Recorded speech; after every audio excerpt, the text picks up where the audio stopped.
Good afternoon, all. This case management conference hearing is in the matter of CFI 009-2025 before His Excellency Justice Shamlan Sawalehi.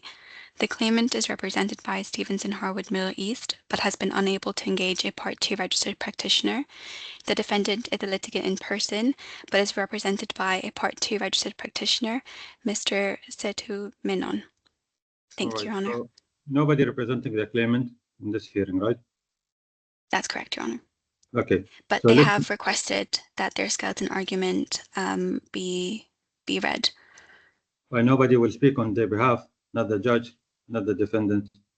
Let's hear from the defendant and close this hearing. So, yes, Mr. Mino, what's your position in this case management? There is three outstanding issues. You have asked for jurisdiction challenge, I believe. You have asked for expert evidence, and you have asked for a stay for settlement. You will address me on those three issues? I cannot hear you. Yes, Your Honor. The mic was switched off. Yes, Your Honor. Basically, we would like to hear the jurisdictional question as a preliminary hearing. We have submitted the application under Part 12. Challenging the jurisdiction on two grounds, basically. One is an opt-in clause with regard to the jurisdiction. And secondly, there is an arbitration clause which is also inbuilt. Yes. Can I interrupt? Are you a lawyer by yourself? Are you yes. Do you have a legal background? Yes. You are not the defendant himself, or you are his friend? I am Part 2 registered counsel for the defendant. Part 2, yeah, for the defendant. So you appear on his behalf? Yes. Yes. Okay, sorry. Okay, go ahead. Okay. Our preliminary, our challenge is regarding the jurisdiction of the court, which today we have actually also raised a application with regard challenging under Part 12 with regard to the jurisdiction of the court on the ground of yes. No, not today. Today is not the right time. Okay. Have you made your challenge jurisdiction application within the right time, or you passed the time? Number one. Okay. We have submitted, while submitting the initial defense itself, we have raised this point of jurisdiction. When did you raise it? Within your defense? That was on 28th May 2025. One second. On what's the date? 28th May 2025. 28th May. Yes. When we submitted the acknowledgement of service, we have provided notice of motion to, we have submitted the acknowledgement of service. We have stated this. I've been informed that when you when the defendant acknowledgement of service was submitted on the 28th of May, yes, that was not indicated. You didn't indicate in that acknowledgement of service you are contesting jurisdiction.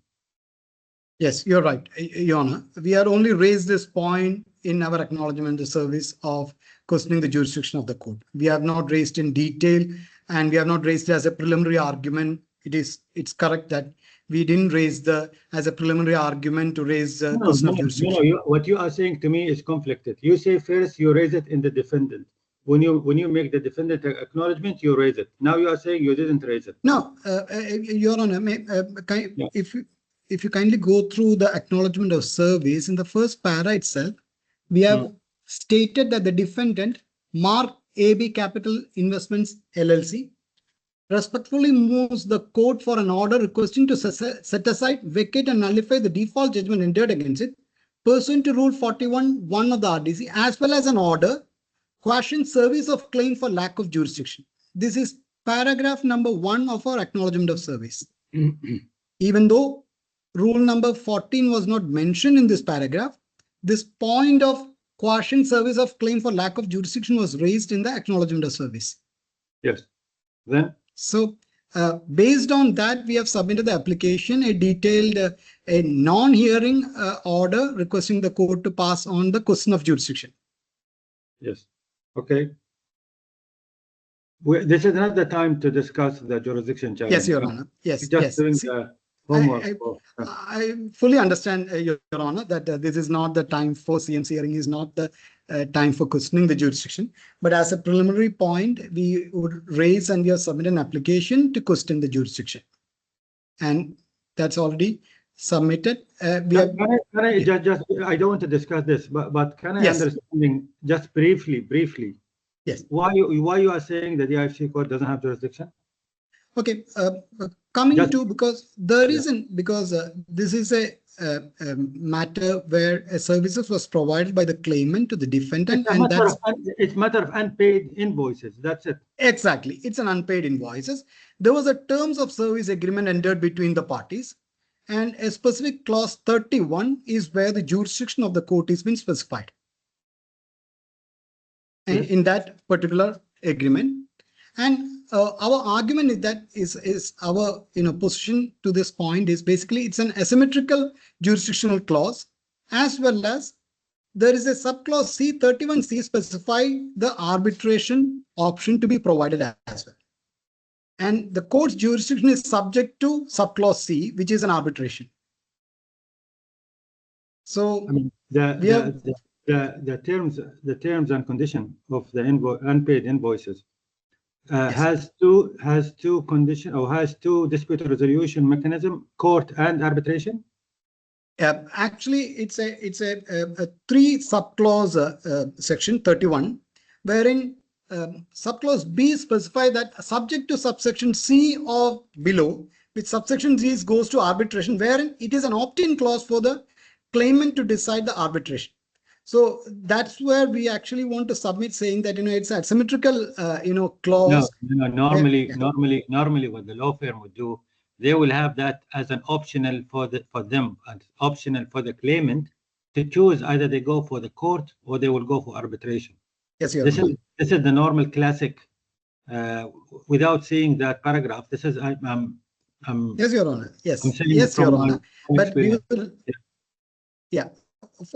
On behalf of our client, we would like to raise this point that there is a fiduciary duty between the client and the counsel where such clauses can be considered as asymmetrical and unconscionable, because it is not just a normal agreement. There is an agreement between the law firm and a client. So there is also a fiduciary duty cast upon the law firm to make sure that the clauses entered into such contracts are not unilateral. Okay. Yeah. All right. Before the claimant filed this claim, the claimant asked you to ask your client or ask the defendant to pay the unpaid invoices, right? By email. Yes. Or by letter. Yes. Yeah. Just hang on.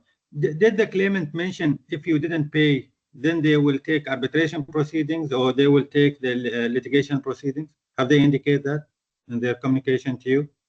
To my knowledge, in the communication, I am not sure about the contents of those emails, so I cannot really comment on exactly the wordings used in those emails at the moment. Ask you if you can, but definitely, I would pursue. No, I understand. If somebody from the defendant team, counsel team is attending this hearing, they can advise you later on. Just to know. Okay, this is the jurisdiction challenge, and would you move to other 2 points? Yes, sure, definitely. Thereupon, after the jurisdictional challenge, basically the defendant would like to raise points regarding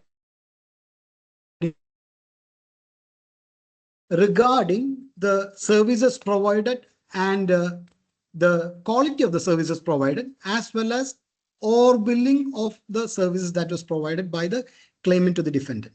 This is basically the main defense that will be raised by the defendant.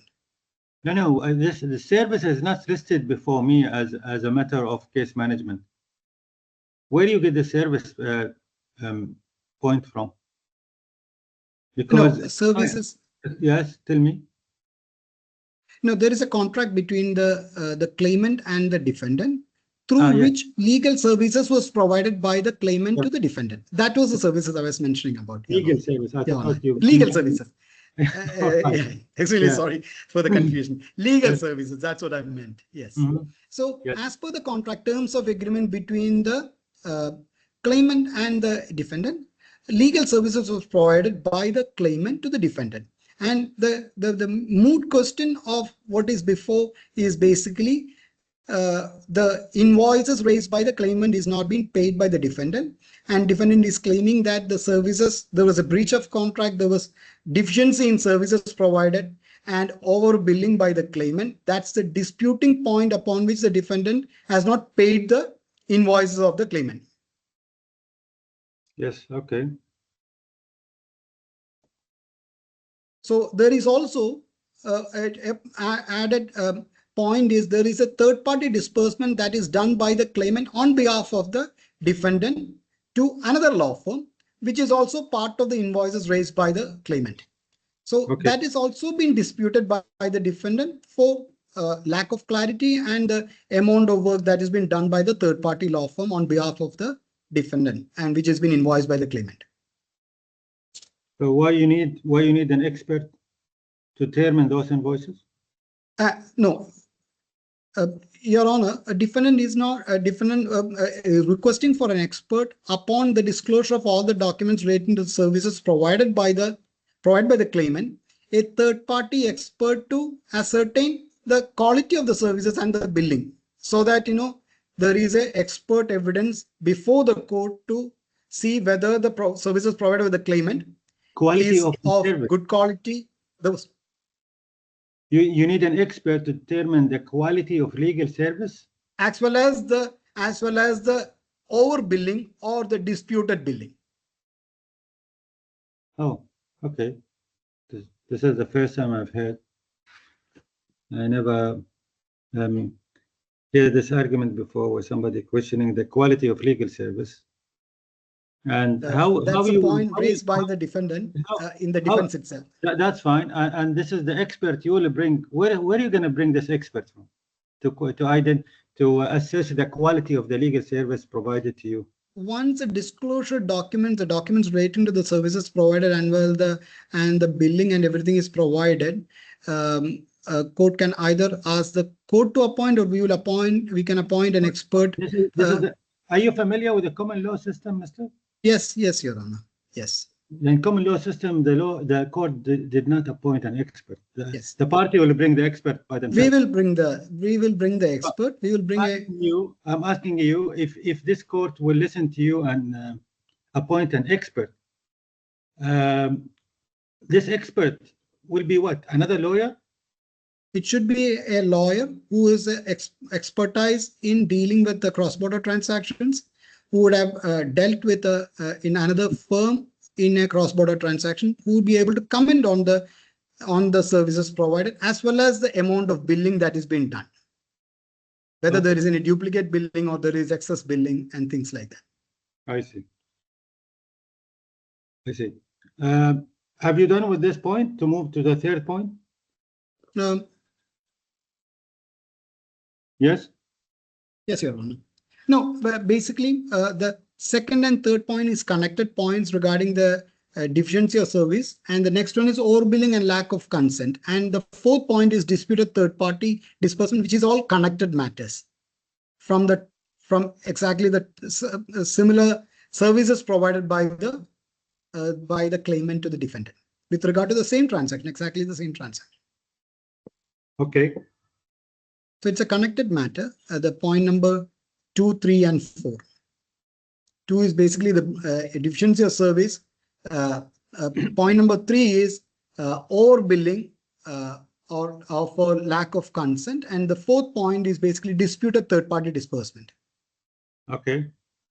So this is basically the 4 points that's been put up by the defendant with regard to this matter. Right. Then the third matter. Third is regarding the overbilling for the services rendered by the. For me, there is three outstanding points. One, the jurisdiction challenge, which you already addressed me on this. Second, the expert evidence. You already addressed me on that. Now we have to deal with the stay. You're asking the court to stay for the mediation or the ADR?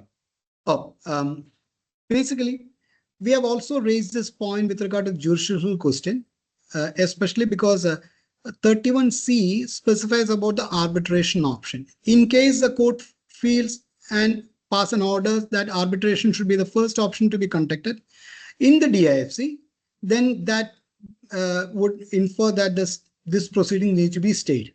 That's one point we have raised in the jurisdictional application. Okay. Further on, in case as per the case management information sheet provided by the claimant, they have not requested or they have not asked for a mediation or a procedure for settlement of disputes. They have requested to straightforward go to the trial.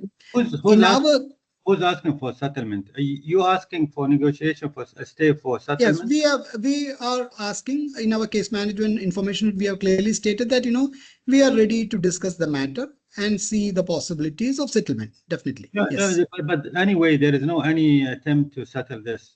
There is no any efforts to settle this so far, right? Okay. If that's No, the stand take. Asking you, can you confirm there is no any negotiation going is going as of now, to my knowledge, as informed by my client, there is no settlement discussion going on at the moment. Yes. And this one, when the first time the claimant asked you for unpaid invoices? How long? This has been happening from 2025, because as at early 2025, when the invoice was being sent, email communications been there between the parties. Early what? January, February? The invoice are till March, so the email communications has been going on from February, March and all. Yes. Yes. So if there is any hope for settlement, that should be done by now. True. Okay. So this is my understanding. The outstanding issue, 3 points or 3 main issues: the jurisdiction challenge, the expert evidence, and stay for settlement. There is anything more? No, that's all, Your Honor. Okay. So I'll deal with those issues in my own time, and the registry will let you know about my decision. Do you need to address any point we missed? You would like to? Would you like to say anything before we close this hearing? No, that's all, Your Honor. From the defendant's point of view, that's all, Your Honor. All right. Thank you very much. Okay. Thank you.